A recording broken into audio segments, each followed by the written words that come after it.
This video will be part one of my coverage of George Kelly and personal construct theory for PSY 230 personality theory.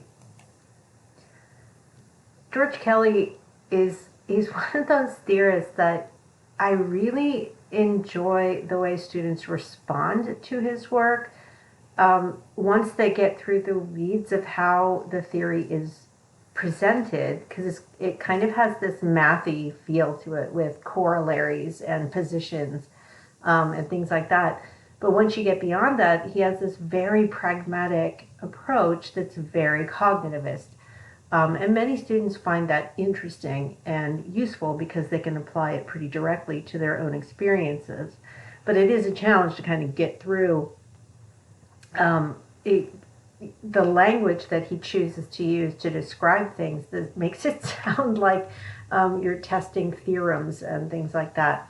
So once you get beyond that, I think you'll find him pretty interesting. George Kelly is an American psychologist. He was born in the early 1900s in the Plains. He started out his work as a graduate student studying sociology, specifically in the area of education.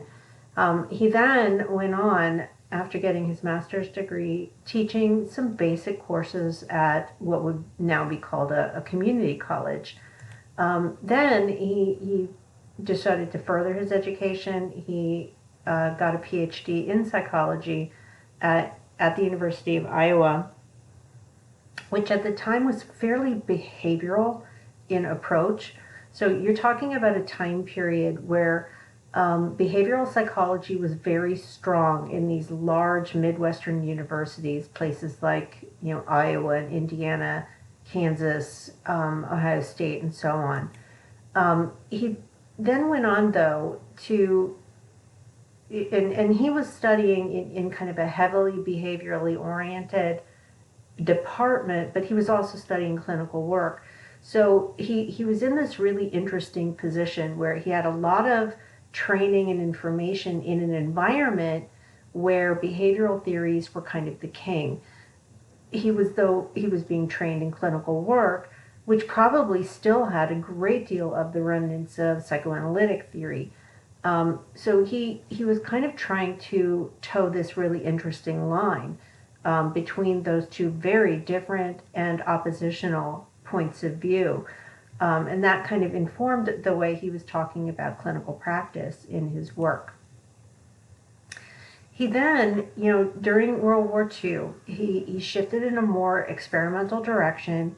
He was working with the Naval Reserve, and he was stationed he was commissioned by the Naval Reserve, and he was stationed in Washington, D.C., and he used his experience as a psychologist, both the behavioral side and the clinical side, in the flight training program where he was working. After the war, he was faculty and did research and teaching at both Maryland and Ohio State University. At Ohio State, he is still has a very large footprint, relatively speaking, where his work is still remembered, it is still continued, and remains influential. He did publish his probably most well-known work mid-career. The psychology of personal construct is still something that people find very interesting and influential. Not so much in just what is written in the book, but in terms of all of the theory and research that has been spawned from it. Unfortunately, he died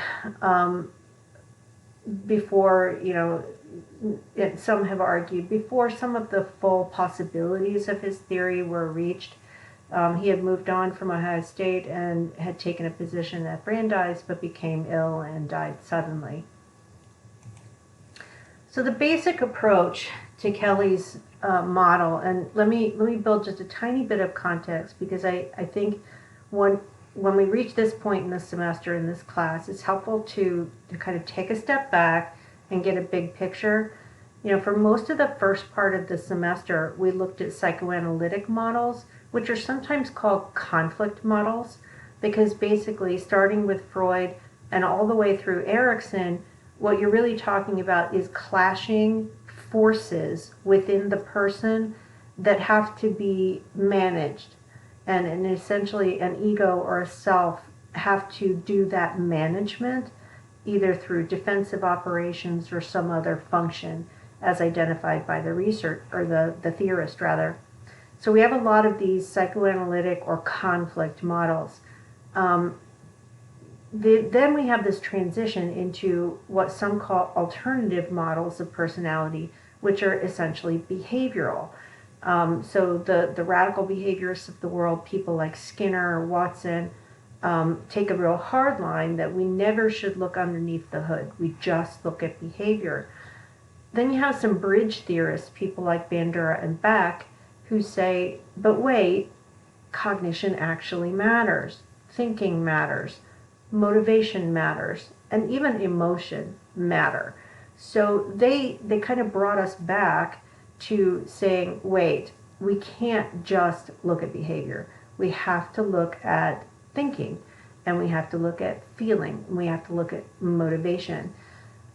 So your authors, the way they have set up the book, they put William James, even though historically his work was far earlier than anyone we've looked at in this class, when you try and position his ideas in terms of where they fit best, they tend to fit in that bridge space where we're talking about Bandura and Beck and their introductions of cognitivism into their work.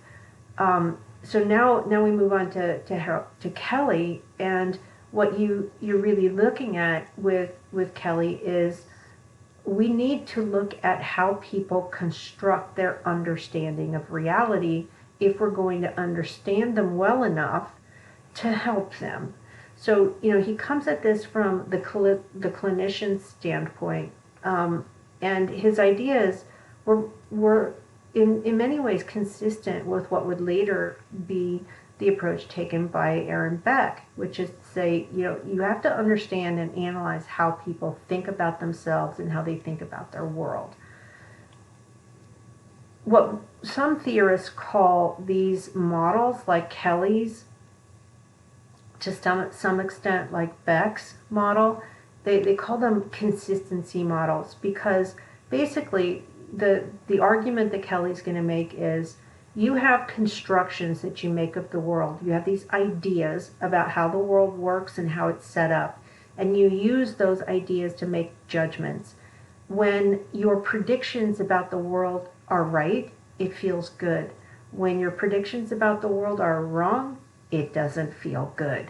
We feel unpleasantly surprised. Now, sometimes surprises are a good thing, but generally speaking, we like it when the world is predictable, and we feel healthier, we feel stronger, we feel less depressed and less anxious when we make sense of the world, and the world reflects something that makes sense back to us.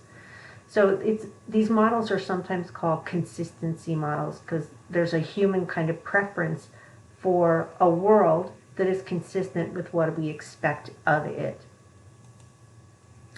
So what's the basic approach to Kelly's theory, which he called personal construct theory? And basically the argument is that if you want to understand another person's personality, you have to get inside their way of constructing their understanding of that world. So basically the position that people take as therapist or as personality theorist has to be, I cannot know you without understanding how you view the world. What this does is it allows people to articulate for the therapist or for the personality theorist their particular organization of understanding of the world. For those of you who've studied maybe developmental psychology, whether it's just in the developmental chapter of your intro class or if you've taken a whole class, you know about Jean Piaget and the idea of schemas. The idea of a construct is very similar in many ways to a schema. So constructs and schemas, they are cognitive ways that we store information, beliefs, if you will, or collections of beliefs that help us make sense of the world that we are in. So when people provide you with information about their understanding of the world, what they're disclosing to you is part of their own personal construct system for making sense of themselves, for making sense of other people, for making sense of how the world works. So the assumption is, underlying the basic approach, is that we have to really explore that specific content of every person's understanding of the world before we can know them. Now, as I mentioned before, this theory is sometimes described as cognitivist, or categorized as a cognitive theory, but it also has some humanistic elements. So we will be, as we move our way through, I will point out some ways in which the model is very strictly cognitive, but some other ways in which it is very growth-oriented and will have some things in common with people like Carl Rogers or Abraham Maslow. One of the basic assumptions of personal construct theory is that people are under a constant state of reconceptualization and reinvention. And by that, what Kelly really means is, since you're functioning in the world, you have a set of organized constructs for making sense of who you are, who other people are, what the world is like, and how to predict things in that world. Since that terrain is always changing, you constantly have to update your belief system. Not massively, typically, unless, think about Ukrainian people right now. Over the course of the last few weeks, their entire way of being able to understand the world and the people in it has completely changed. So Kelly would say, for those people, they are undergoing a massive rethinking of their own personal construct system for making sense of who they are, who other people are, and how the world functions. Now, in smaller ways, don't think about Ukrainians at this moment, think about yourself. Think about how you, as a person, have changed over, say, the last 10 years of time. Your attitudes have changed, your values may have changed, your patterns of behavior, your habits have likely changed in sometimes small ways and sometimes significant ways. Your understanding of the world and how things work in that world has been shifting and changing as well. So the way personal construct theory works is basically it's a psychology of understanding in a systematic way whoever the individual is that's under study, what is their point of view? And in order to take that point of view, you have to do an analysis of how their construct system is built. And this is where, the theory really gets its cognitive classification.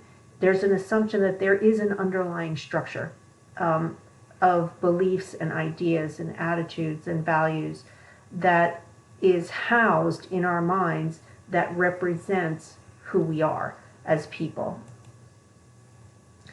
Now, the approach philosophically that Kelly takes is something called Constructive Alternativism, which is, it sounds fancier than it is. It's basically the idea, again, philosophically speaking, the idea that what we experience in our lives could be interpreted in a lot of different ways. Thousands, an infinite number, in fact. And the way we make those interpretations is we construct an argument for why things are happening as they are, or why things feel as they do, or why someone is behaving as they are behaving. Potentially, we have infinite alternate ways of making those and constructing those explanations for ourselves. Our perceptions, as a result, can always change. So, he's not making the argument that there is one and only one objective reality. There's either truth or there's lies. That's off the table. What there are constructions. So everything that you perceive, you can question, and you can change your perception of it. So, for example, if you're sitting in the midst of a conversation and you are trying to make sense of what another person's motivations are, and you say, okay, their motivation could be this, their motivation could be this, it could be that. And depending on which of those alternatives you choose, which of those constructions, explanations that you choose, it's going to have a different impact on your next behavior. And then your construction is going to have an impact on what they do, and so on and so on and so on. So all of your perceptions are open to reconsideration. Experiences themselves can be modified, impacted, depending on how we make sense of them. So to take my earlier very vague example, let's say that you are in a job interview, and as you are being interviewed, you are listening to the tone of voice, listening to the choices of words, trying to kind of suss out what the person interviewing you is thinking about you as a candidate. You're making interpretations of their questions, and then you are fashioning your answers, your responses, even your tone of voice and the way you're using your eyes and your body language to fit the construction that you have built about the motivations of the interviewer. So let's say that you have, you're operating on a construction at some point in the interview that the interviewer doesn't like you very much. That can modify the way in which you present yourself. That modification can influence the interviewer to actually start disliking you, and so on and so forth. So the experiences you're actually having can be modified by the way we interpret them. Now, if you're following my example and you're remembering some of your social psychology, either from the social chapter in an intro class or if you've taken social psychology, you'll recognize that as a self-fulfilling prophecy. Essentially, when we construct an understanding of an experience, an event, that construction influences our behavior. Our behavior influences the experiences that we're going to have, and so on, in a reciprocal way. It's not that Kelly dismisses the fact that there is a quote-unquote real world. It's there, and we're experiencing it. But what's most critical from his point of view is that from a psychological standpoint, the quote-unquote real world isn't all that relevant. What's relevant is our experience of it and the way we interpret it. He felt that had the most meaningful psychological significance. Essentially, when it comes right down to it, the whole theory is based on this idea that we as individuals exist in relationship to our world, to our social world, to the physical world, and so on. How do we form that relationship? The process by which that happens is what Kelly calls construal. Now, take a look at that word, construal. Remember, it's the same word root as construct. I think of the word construct to mean build. So we have a cognitive structure, a building, if you will, that houses the kind of the notes that we use to help us understand how the world works. It's shaped by many, many, many, many things, but we use it on a continuous basis and we continue to revise it. So to continue this line of logic about constructive alternativism, Kelly argues that essentially you as an individual are, eventually, once you attain a certain amount of cognitive maturity, developmentally, ultimately you are responsible for the kind of knowledge that you manage in relationship to the world. This is referred to in philosophical terms as epistemological responsibility. So epistemology is ways of knowing. So this cognitivist approach of personal constructs essentially says, ultimately it's down to you. You are the master of your construct system. And therefore, as you are the master of that construct system, you have responsibility for understanding how you know things to be true. Part of the challenge for us as individuals is that the world is always changing. The landscape is always changing. That means that you have to constantly be reinterpreting and making sense of it. Think about the fact that as you move through your day, you are, and you should try this just as a thought experiment, as you move from class to class, or you're at your workplace and you're having to interact with people, whether it's virtually or in person, you are analyzing not only your own mental state, your own thoughts, your own emotions, your own motivational state, your own physical state. You're also trying to, on the fly, interpret what's happening around you. And part of that interpretation work, and I like to think of it as part of why I'm so exhausted at the end of every day, is that we have to do this very heavy lifting of trying to guess and predict how people are going to behave next, so that we can tailor our own responses to their behavior. The assumption is, in Kelly's model, that if we can gather enough information and we can store it efficiently and we can organize it, then we'll know what things are like. And we can know that to such an extent that we can make really good predictions about how the world works.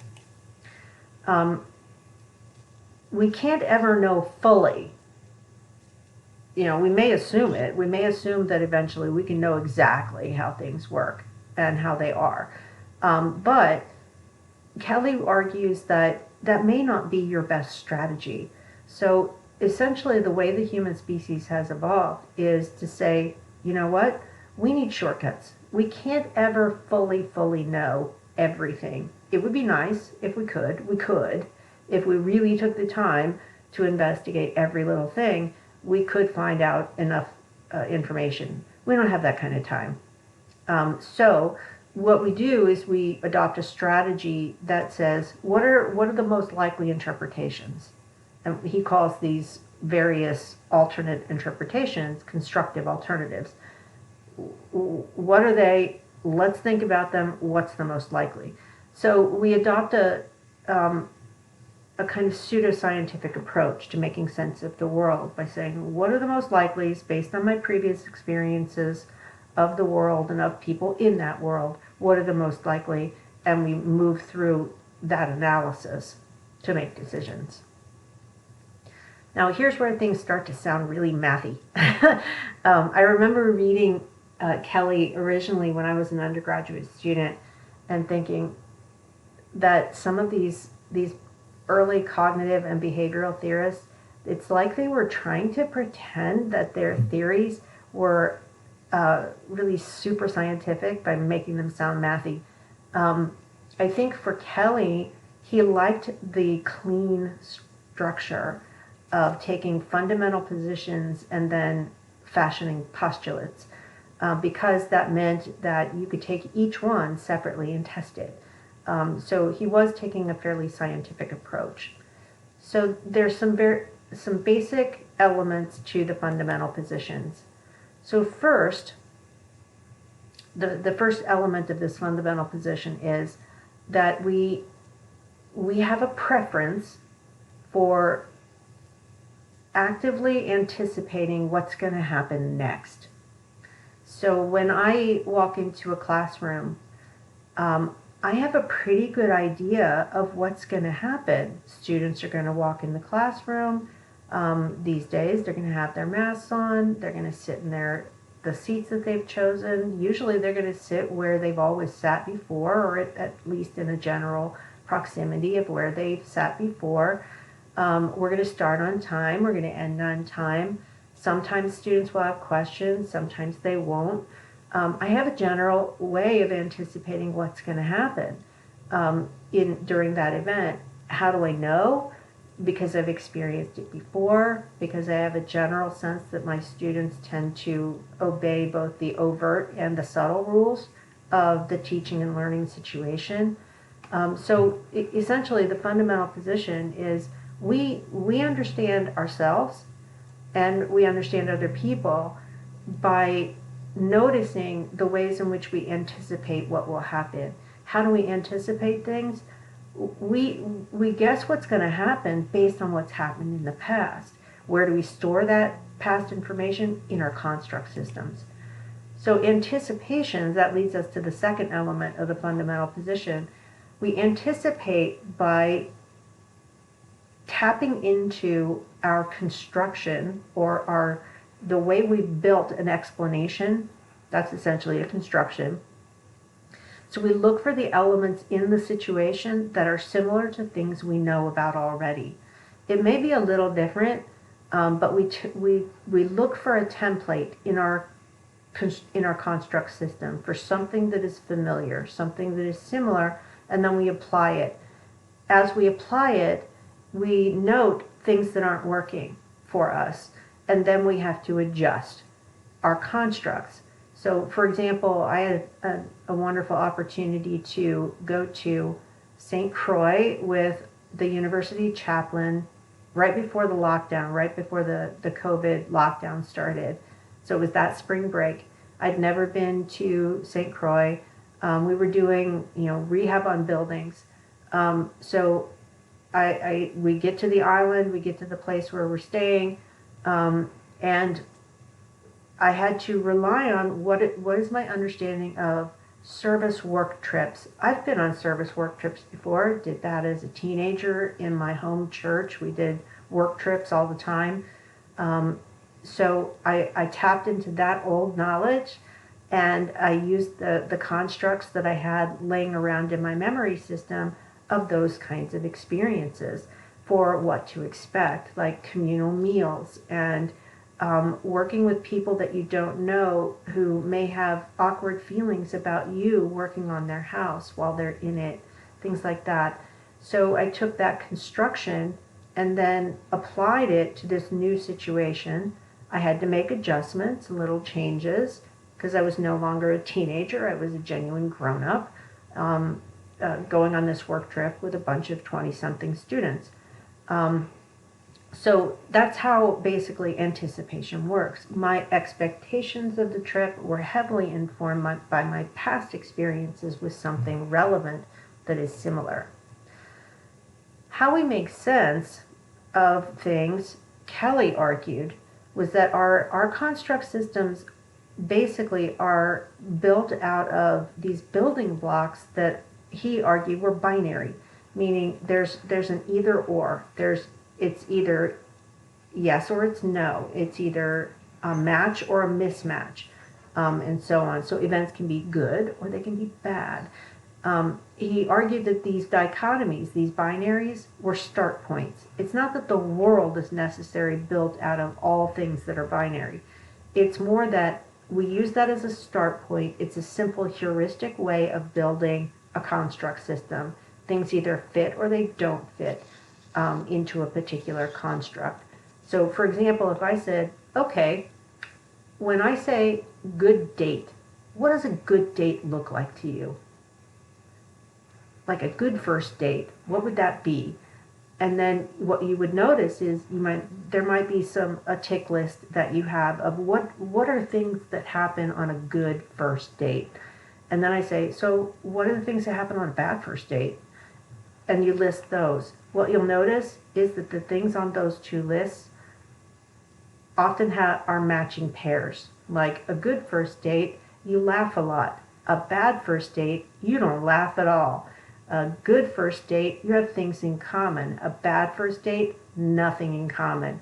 Good first date, you are already thinking about wanting to see this person again. Bad first date, you can't wait to get out of the restaurant, right? So they're binaries. And construct systems tend to have that quality to them. Now, it's not that we don't explore the gray areas in between. We do. And that's how you get constructs that move and are adaptive. So now we shift, now we're beyond the basic positions. Now we have to shift to the corollaries. So you have the corollaries to the basic positions. Yeah, I have flashbacks to high school geometry class whenever I present this theory. So the first corollary, and to me, it's the most important term to learn about Kelly, is this corollary of construction. Essentially, we make guesses about what's likely to happen next based on our interpretations of what's happened in the past. And as your authors put it, interpretations of recurrent themes. So if you go back to my example of good dates versus bad first dates, so good first date, bad first date, you anticipate your next first date. Let's say you're seriously in the dating pool, you're not seeing anyone in particular, but you're looking. So you're anticipating first dates for a while of people that you're interested in. So you anticipate your upcoming first date with someone based on the recurrent themes that have been related to your dating experiences in the past. Now, you could have a pessimistic approach. Most of your dating experiences in the past have been bad dates. So you may have a little bias in the direction of expecting bad outcomes. In contrast, you may have had lots of fun dates, fun first dates. So maybe your anticipation is of having a good time on this first date. So your anticipation, your construction, is going to then help you to make guesses about what's most likely to occur next. Now, each person, and this is the corollary of individuality, each person has different experiences.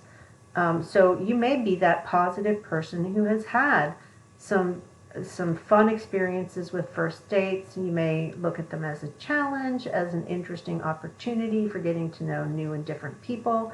But another person may have had just a series of nightmare first dates that were really unpleasant and maybe even inappropriate. Who knows? But individuality has to be built into the theory because every person has unique experiences. Therefore, their constructions of events and by extension, what they predict is likely to occur in those events is going to be unique. It's going to be different.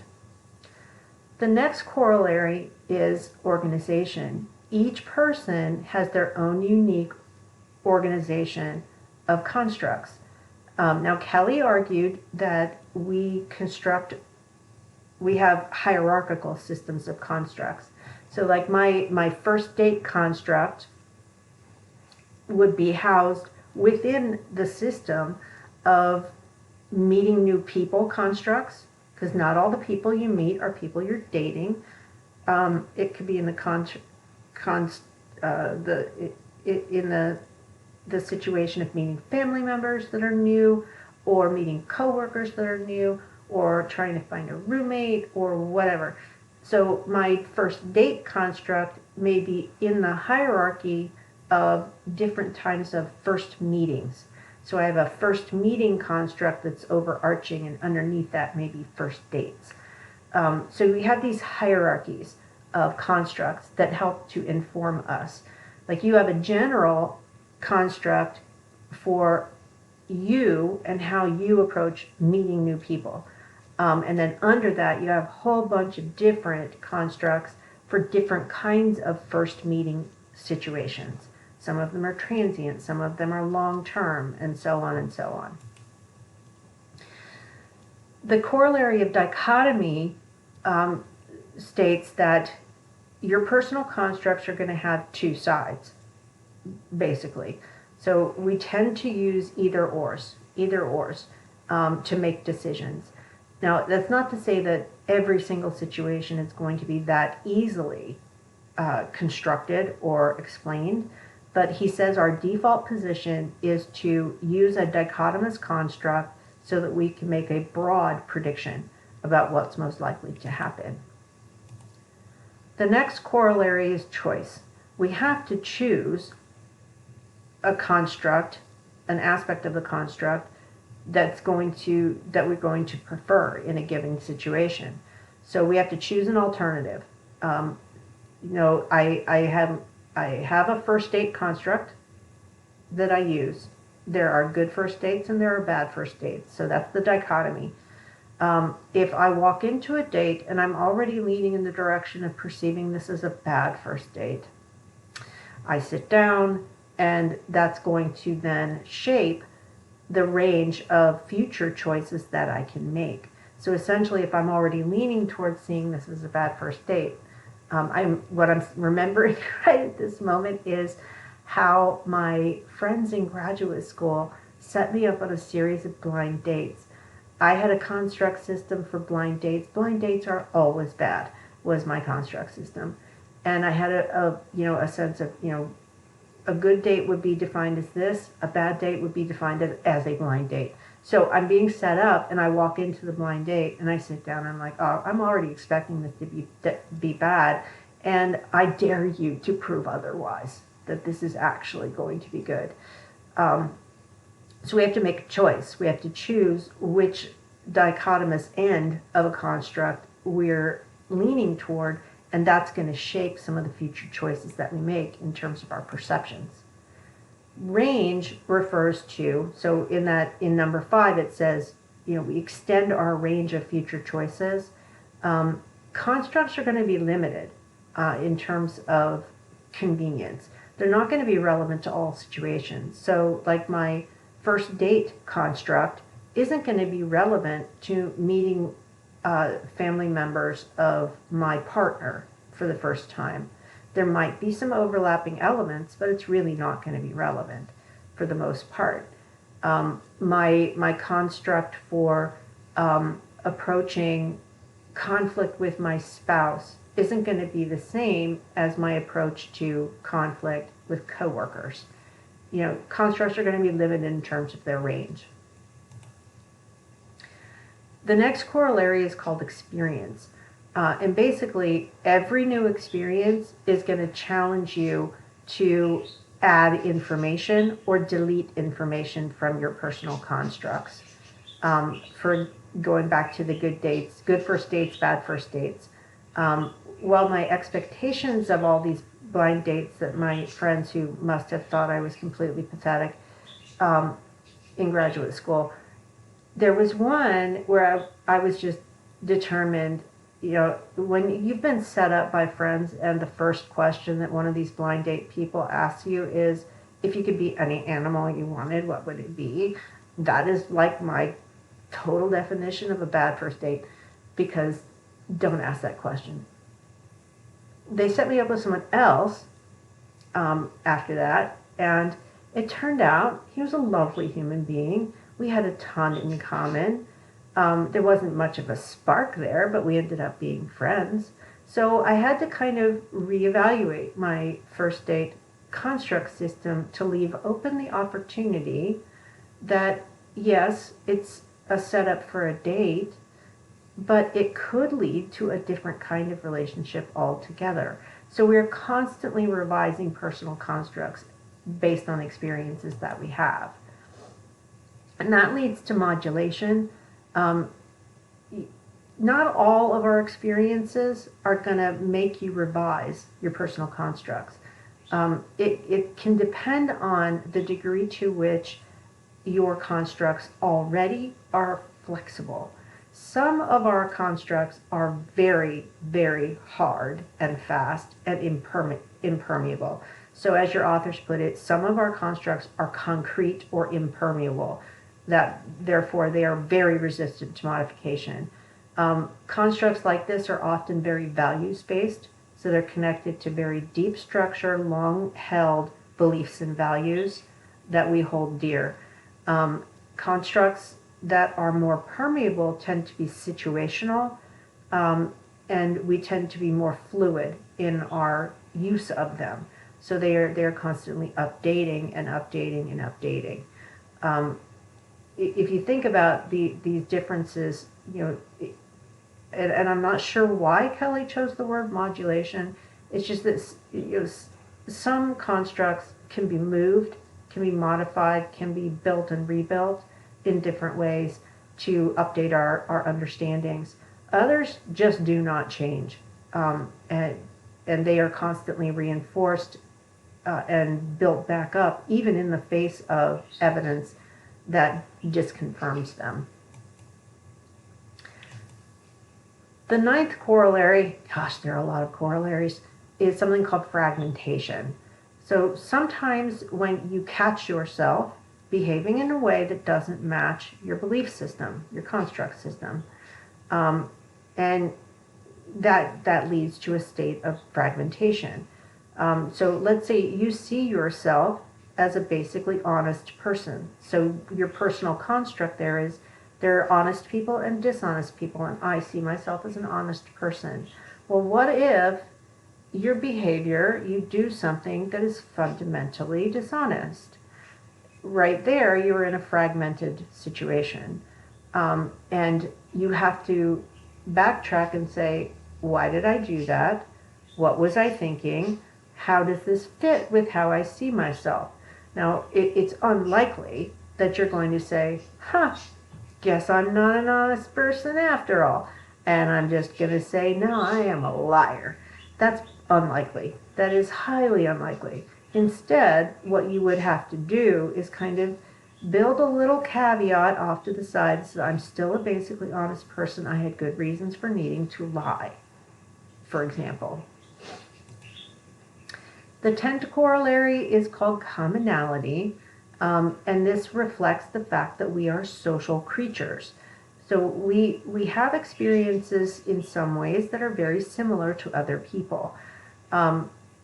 Within your culture, within your community, within your generation, within your area of the country or whatever. You're going to have some experiences that are similar to others, and therefore your constructs may overlap. And you may share certain expectations of the world that other people don't share. For example, and it's not a very good example, but for example, when I was in St. Croix, basically we were repairing houses that were torn apart by hurricanes. And this is a country where fresh drinking water is very, very, very scarce. And it's constantly a battle to have enough drinking water. So what I noticed, and I didn't understand this well enough because it wasn't a part of my common experience, to just leave any container that could store water, just to leave it out in the environment. To me, it was like a mosquito factory.